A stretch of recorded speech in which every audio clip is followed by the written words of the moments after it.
یہ ہے کہ اس طرح کے حالات کیا آج امت محمد صلی اللہ علیہ وسلم پر پہلی دفعہ ہی آئے ہیں یا کہ اس سے پہلے بھی آتے رہے ہیں؟ یقیناً اللہ تعالیٰ آزماتے ہیں اپنی مخلوق کو، اور مختلف طریقے ہیں اللہ تعالیٰ کے آزمانے کے، کبھی کسی صورت میں ڈرا دھمکا کر، کبھی کسی صورت میں، کبھی کسی صورت میں۔ تو ان صورتوں میں سے ایک یہ صورت بھی ہے کہ کوئی وبا بھیج کر اللہ تعالیٰ، ظاہر ہے کہ کوئی بھی وبا جو آتی ہے وہ اللہ کے اذن کے بغیر نہیں ہو سکتا، یہ منظور نہ ہو اور اللہ کی مرضی کے خلاف یہ چیز وقوع پذیر ہو جائے، ایسا ناممکن ہے، ایسا ناممکن ہے۔ تو یہ چیزیں ایسی ہیں جو ماضی بعید میں اور ماضی قریب میں بھی مسلمانوں پر آتی رہیں، لیکن اس وقت جو ان کا طریقہ کار قرآن کریم نے بیان کیا ہے مسلمان امتوں کا، یا یونس علیہ السلام کی امت جو کہ کافر تھی، اور جب انہوں نے اللہ کے عذاب کو دیکھا تو فوراً وہ مطلب کہ اپنے تمام چھوٹے بڑوں کو لے کر، حتیٰ کہ انہوں نے اپنے ساتھ حیوانات بھی لے لیے اور ان کو بھی وہاں باندھ دیا گیا، ٹھیک ہے، تاکہ ان کے بچے بلکیں گے اور اللہ تعالیٰ کو ترس آ جائے گا، اور وہ خود بھی رونے چلانے لگے، اللہ تعالیٰ کے سامنے گڑ گڑانے لگے، تو اللہ تعالیٰ نے ترس کھایا ان پر۔ تو یہ مسنون طریقہ ہے۔ اب قرآن کریم میں جو انبیاء علیہ السلام کی دعائیں ہیں، ان کو آپ ذرا دیکھ لیں، یعنی کہ مشکل میں کس طرح انہوں نے نماز کے ذریعے اللہ تعالیٰ کو، یا ایھا الذین آمنوا استعینوا بالصبر والصلاۃ، اور حضرت زکریا علیہ السلام کے متعلق بھی یہ جب انہوں نے مریم علیہ السلام کے متعلق ان کے پاس دیکھا کہ پھل بے موسم ان کے پاس رکھے ہوئے ہیں بند کمرے میں، تو پھر انہوں نے مطلب کہ وہاں پہ دعا کی، رب ھب لی من لدنک ذریۃ طیبۃ انک سمیع الدعاء۔ اگلی آیت میں آپ خود ہی دیکھ لیں، فنادتہ الملائکۃ وہو قائم یصلی المحراب، ٹھیک ہے۔ تو یعنی کہ وہ نماز پڑھ رہے تھے، تو اس حالت میں، اس کیفیت میں پھر فرشتے نے آ کر ان کو یہ خوشخبری سنائی بچے کی،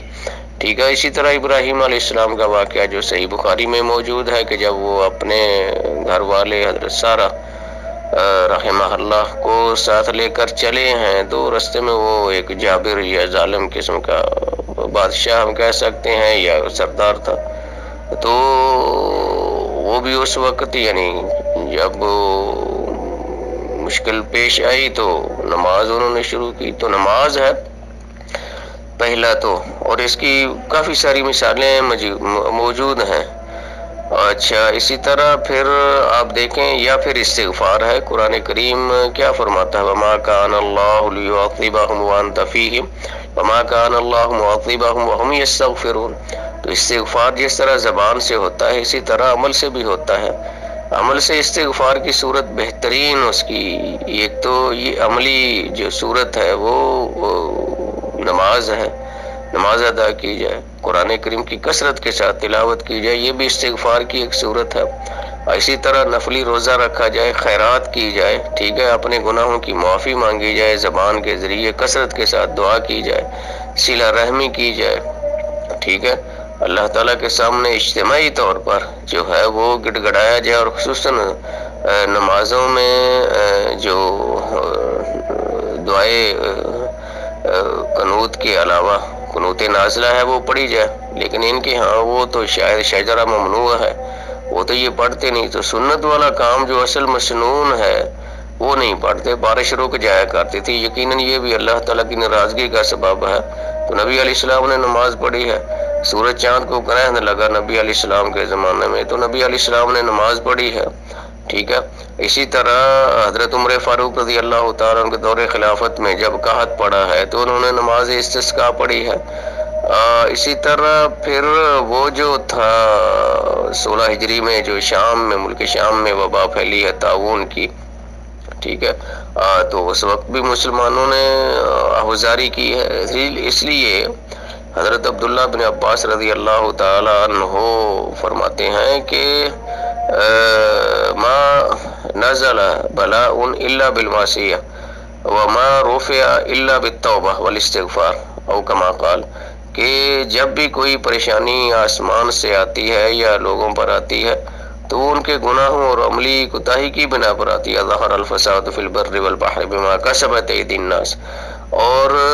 اس بیماری سے یا اس پریشانی سے نجات اللہ تعالیٰ دیتے ہیں تو توبہ اور استغفار کے ذریعے دیتے ہیں، ٹھیک ہے، توبہ اور استغفار کے ذریعے۔ تو اس لیے صحیح مسلم میں یہ روایت موجود ہے کہ اللہ تعالیٰ نے میری امت کے لیے دو امان رکھے ہیں۔ ایک امان وہ ہے